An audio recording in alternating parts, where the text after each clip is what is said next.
Check, check, mic check, radio check.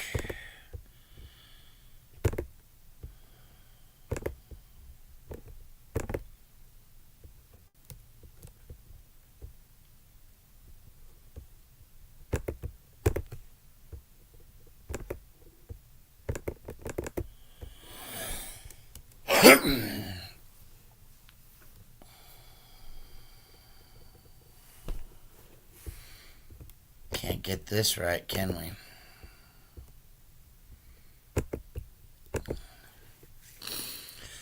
Checks in the mail, radio check. Okay. Yeah, you can access the hearing directly. I'm going to stop sharing for a second. I thought I posted it in the description, but just to make sure that we have it, that is the audio file access there. And I'm not going to be able to broadcast it, folks. I don't know if anybody's going to be broadcasting it because there's just too much going on. You know, I'm working 10, 11-hour days at a very overpriced mark. I mean, it's expensive to host a market in downtown Denver. It's expensive to be the only one in town. And to keep people flowing. So I'm using a lot of my hours right now in life paying bills. Unfortunately, that means that I'm not doing a lot of live streaming. So good morning to all of you.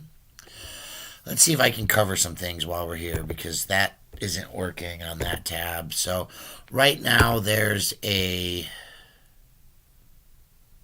hearing happening in downtown Denver. And for those of you who are aware, there's a lawsuit that's going on. Basically, the long and the short of it is that if everyone can't afford the rent, they shouldn't take our fucking tents, right? I am looking for the link that I created for myself here, folks. I'm sorry, I'm looking at an attachment. I want to share with you the lawsuit for a brief time here before I prepare myself for the day. And I know that I have it here. So this is a 112-page lawsuit that I already put in Google Drive. So where is it?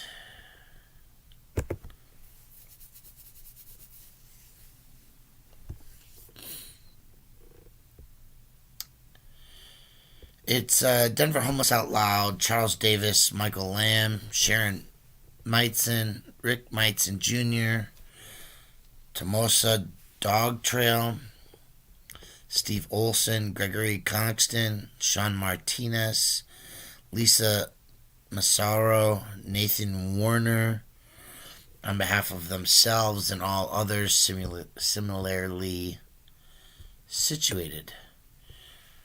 It's interesting that doesn't say the citizens of the city and county of Denver. But Nathaniel Warner, that name sounds familiar.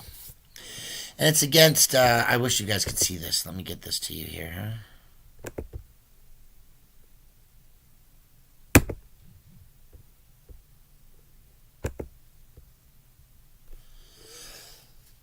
huh? We're just going to breeze over it in this pop-up format. This is federal court. There is no WebEx access. It is an audio file. And for now, this is what we're going to be able to provide. I've just given you what I can. I'm hoping that there will be others, but I'm not sure who's going to do a live stream. Instead of focusing on all that, I spent a little time last night sending some stuff out. But I want you to see this, because we are absolutely looking at a lawsuit against Mayor Michael Hancock, Governor Jared Polis, Bob McDonald, Murphy Robinson, Kristen Bronson, Environmental Hazmat Services as a company, Lieutenant Mike Cody, in his individual capacity. These words are very, very important. All of these people, Hancock, Governor Polis, Bob McDonald, all these people. And I'm about to go over a list. Sergeant Martinez, A. Martinez, Sergeant Tony Martinez,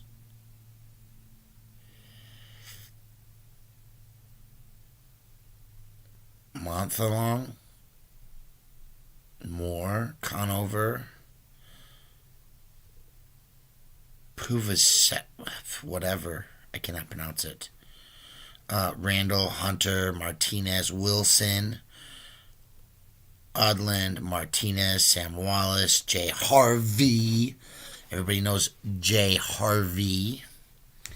Mallory Lutkin. Corporal Gasprovic. And a list of troopers. And then here's the key. They've got Jane and John Bows, Does, Foes, Joes, Lows, and Moes. 1 through 75. Indicating that there are at least 150, 300, 450 John and Janes is what they're indicating here, huh? As defendants. So about 500 people are being sued, including the city, and that's why the city's not a... The citizens can't be if the government... See, that would be the interesting point for me here in this page. It's 112 pages, folks. Here's the plaintiff, by and through counsel Andy McNulty of Kilmer, Lane, and Newman. Soon it should be a McNulty in there too, I'm guessing. Kilmer, Lane, Newman, and McNulty. Sounds fancy pants. Either way, they'll be my lawyers too. And they respectfully allege for their class action complaint and jury demand as follows. Over the past year, and in a blatant effort to skirt a settlement agreement entered into between Denver and a class of its homeless population, Denver officials repeatedly showed up at homeless encampments without notice, flatly told residents to move along to where is the obvious question to this nonsensical command, and seized their property, often discarding it. That settlement agreement, which was approved by United States District Court Judge William Martinez in September of 2019, required Denver to provide written notice at least 7 days prior to sweeping homeless individuals and store property seized during sweeps. Despite these requirements, Denver has customarily seized homeless individuals' property without notice and trashed it. This custom and practice came to a head during 2 sweeps this summer. 3, rather than take simple procedural steps it agreed to take less than a year earlier in the Lyle v. Denver settlement agreement, Denver, at the urging of Governor Jared Polis and with the assistance of Colorado State Patrol troopers, swept a stable encampment of homeless residents that had been surviving for over a month at Denver's Lincoln Park. Without any notice, defendants descended at dawn and fenced off the entire park. Then they ordered the encampment's residents to immediately vacate the fence perimeter and to not return. When the residents attempted to retrieve the rest of their belongings, Denver Police Department officers and park rangers, along with Colorado State Patrol troopers, by force, prevented them from re-entering the park. Some of the encampment's able-bodied residents were able to escape with, at most, 1 armful of their possessions. Those who were disabled or at work were not even that lucky. Heavy machinery was then used to scoop up dumpsters full of plaintiffs' unabandoned belongings at once and summarily trashed them. Some officials laughed as they destroyed encampment residents' personal property without notice or process, kicking the encampment's residents while they were down. After the Lincoln Park sweep, defendant Mayor Michael Hancock made clear that the reason Denver did not provide any notice was to prevent Denver citizens from showing up and voicing their displeasure with his treatment of our homeless neighbors. He took a shot at Councilwoman Candy C. Baca in the process. The lack of notice was callously political. It was in no way tied to a legitimate public health and safety emergency, and it flouted the requirements of the Lyle Settlement Agreement. Now, folks, for those of you who are following along through the years, you should remember that we were at that. As a matter of fact,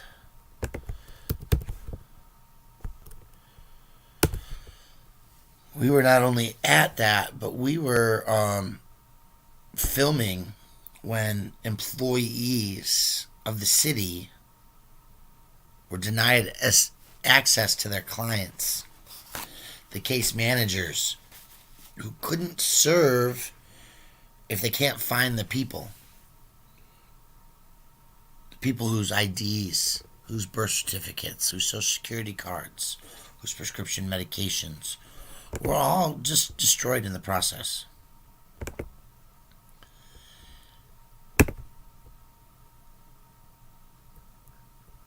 Less than a week later, a similar scene would unfold near a middle school. Again, Denver failed to provide any advance notice and instead arrived in a show of force to seize and discard plaintiffs' unabandoned property without any notice. Then, 2 months later, Denver would use the same tactics to sweep a stable encampment of residents along the South Platte River who had been surviving in that location for months. Again, Denver provided no notice, descending on the camp in the dead of night, this time, then seizing and discarding plaintiffs' unabandoned property without any notice. Remember that in this settlement, a notice is not just a posting on a board where you can't visually see it.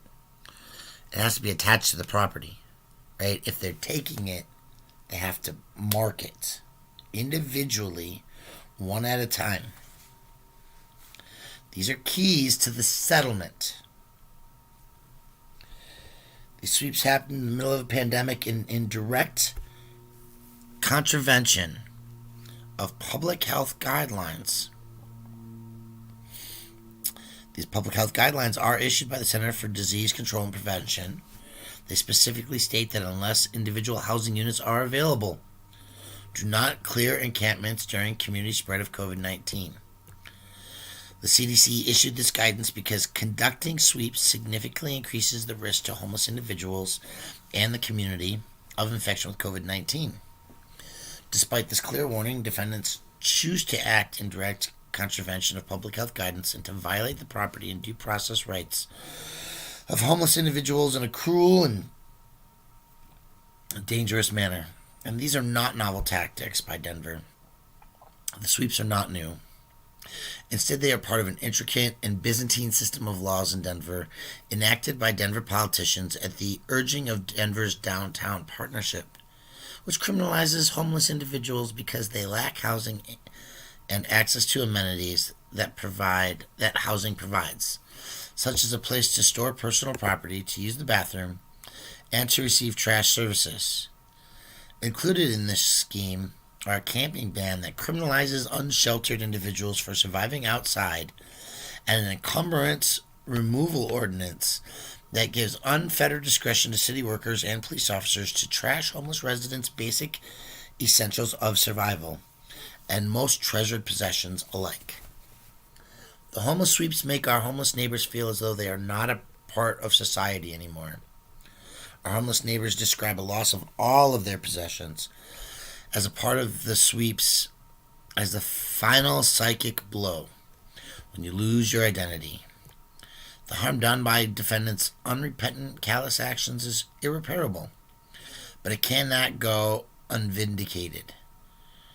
Plaintiffs bring this lawsuit to vindicate their constitutional rights, hard-earned rights under the Lyle Settlement Agreement, and an inalienable human dignity. So,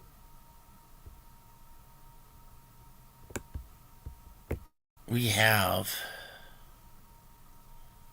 an article here that's cited, and since it'll load, we'll change the screen for you guys. So let's see, how do I do this?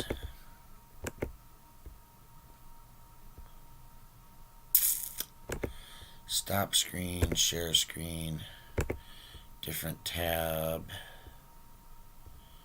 Here we go. Colorado authorities. Sweet people camping away from park, right? This wasn't even activists. This was exclusively the homeless. They've conducted a forced cleanup. This is on the Denverite. Here's belongings being strewn about. And let me make sure I share for you all. Hello, everybody. How we doing? We got 17 people in here. Eric Coot Accountability, Rob B1, YouTube Auditor. So glad you're in here today. Lacey R. and Frank Sturgill. Frank Sturgill, folks, need to go see what Frank Sturgill's sharing, because he's doing a lot of work when it comes to core demands. And we need to, Frank, do a story together soon on this. Blibbits 420, top of the morning to you. Much gratitude for your sharings of time and space, and I'm so sorry that I didn't get to hang out further. I don't know if I mentioned this, but I don't have your phone number, and I thought about that after I was like 6 blocks away, and I was like, dang it, I forgot to get his number again. Hit me up, shoot me an email if you can, cuttheplastic@gmail.com, and make sure so that I can get that. Or if you've got my work number, you can text me, but the one the police have, I don't have. Anyway, I want to stay on topic. So let's go back to the Denverite. And this is a mess, right? Tay Anderson was assaulted during this event. He was injured by police when he visited the site to urge that the people be given more time to gather their property. And I'm going to tell you what, I don't know if you all remember, but I have a video where I even indicate to the police that they haven't given clear orders, and as a member of the press, they screw things up. Okay, so let's see if we can find. I don't have a big fancy computer like Eric does, nor do I have all day to do this, because I am headed to work. Unfortunately, I know it's impacting my viewership, but it's not about me, it's about the homeless.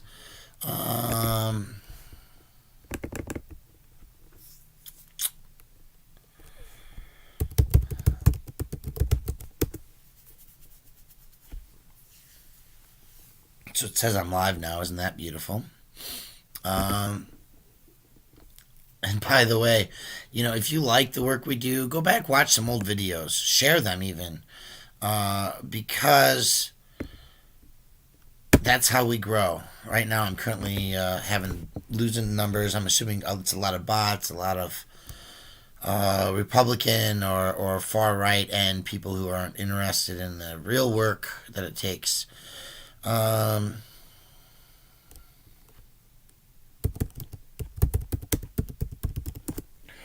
looking to see if I can find a homeless sweep.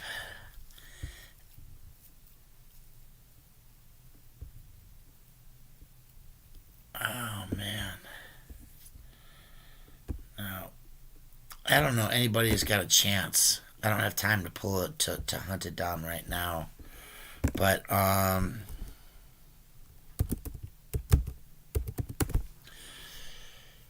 downtown at the Capitol, Saturday at the Capitol. I'm looking for the tents at the Capitol. I'm actually looking for the sweep. And there's a lot of videos downtown, right? There's a lot of stuff that we got going on. So, police arrest stabbing suspect. I mean, there's a lot of videos. Man, lots of videos. I'm looking for the one where Tay Anderson was assaulted. Huh? And you can't just search it like this because I forgot. Right? But we could find it quickly by the dates and things like that. Yeah, see this fence line? I was at this fence. So we're going to have to... I really could use somebody to find that. You can't even see it. Thank you. Appreciate it. Right, because I'm not even sharing the right page right now, folks. Tay Anderson was assaulted, okay? There's homeless shelters. Ghost Riders got opportunities and images there. There's more photos. People, their property being shuffled and shoved along. It was a very traumatic experience. We'll stop sharing that. And I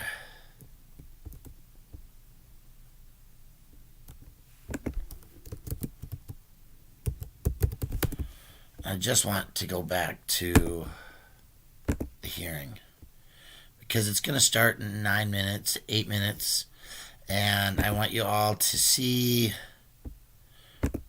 where you need to go. So this is a 112-page report. It should be available through Denver Homeless Out Loud in their press release.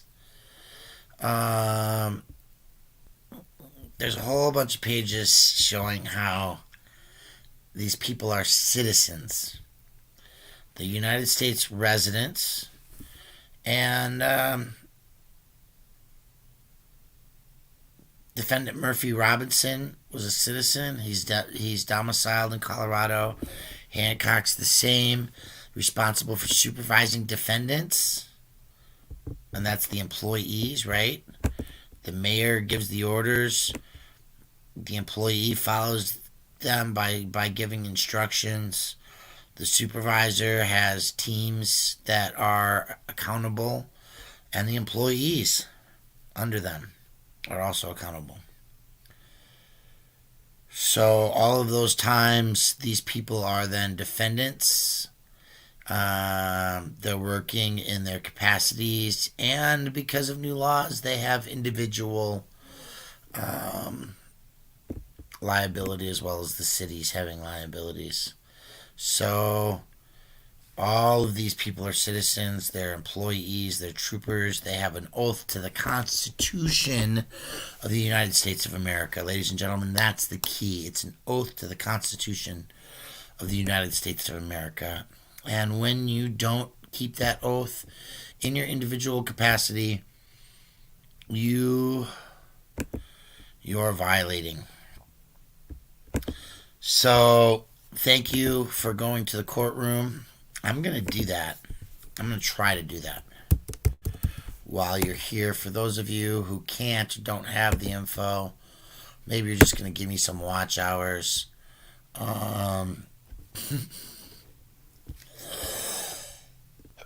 Excuse me. Jokes. I've got jokes, huh? And so we want to dial in right now. So let's try that.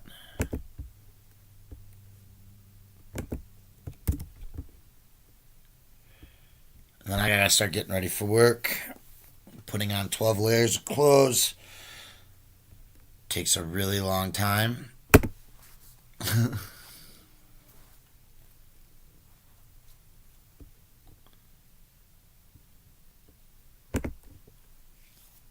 Welcome to AT&T's teleconference service. Please enter your access code, followed by the pound sign. 944-9909.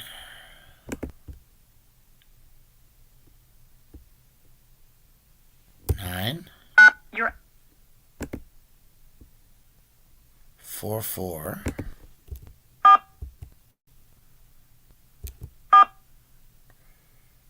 9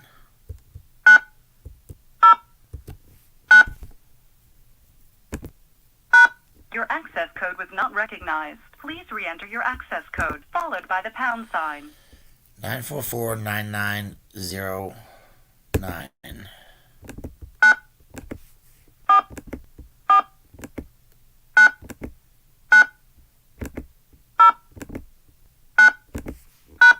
To join the conference as the host, press star. Otherwise, press pound. There are 13 participants on the call, including you. You are joining your conference as a participant. For a menu of available commands, press star pound. Your connection is now in listen-only mode.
So here's the number if you want to call in.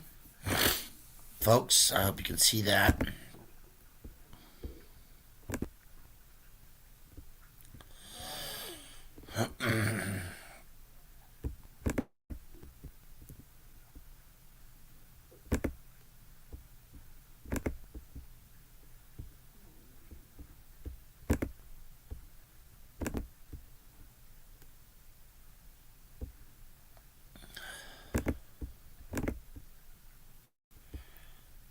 There's the number.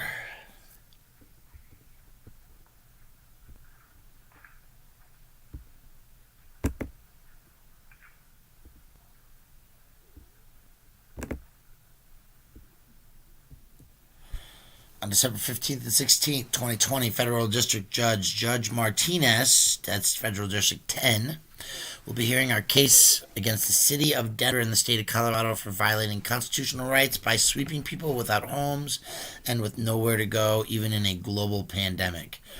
And the suit demands that the sweeps be halted, at least during the pandemic, to protect the health and safety of the community with and without housing. The suit states the CDC issued this guidance because conducting sweeps significantly increases the risk to homeless individuals and the community.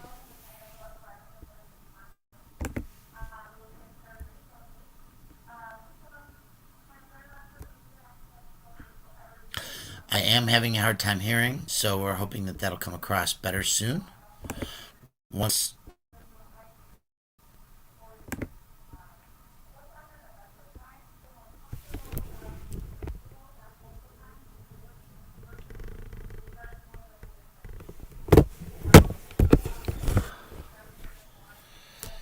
So again, there's a code if you want to dial in directly, folks. It's probably going to be the best way for you to hear this all day. Alpha Man, Carol Funk. Thank you, Sean. I understand untelevised media will be downtown today.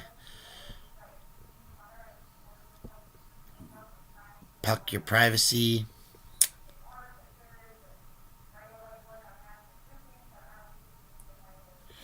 Yeah, they have to let everybody in who dials in, so it's federal rules. But we're struggling with the audio again. Surprise, surprise.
Alright, folks, I'm sorry, but the audio here sucks. You can't hear anything, and I gotta get ready for work. Thanks for hanging out. We'll talk to y'all later. Please go dial in directly to listen in. Again, that number is 877-336-1828. 877-336-1828. And you can listen to the hearing. Till then, have a wonderful day. Thanks for hanging out.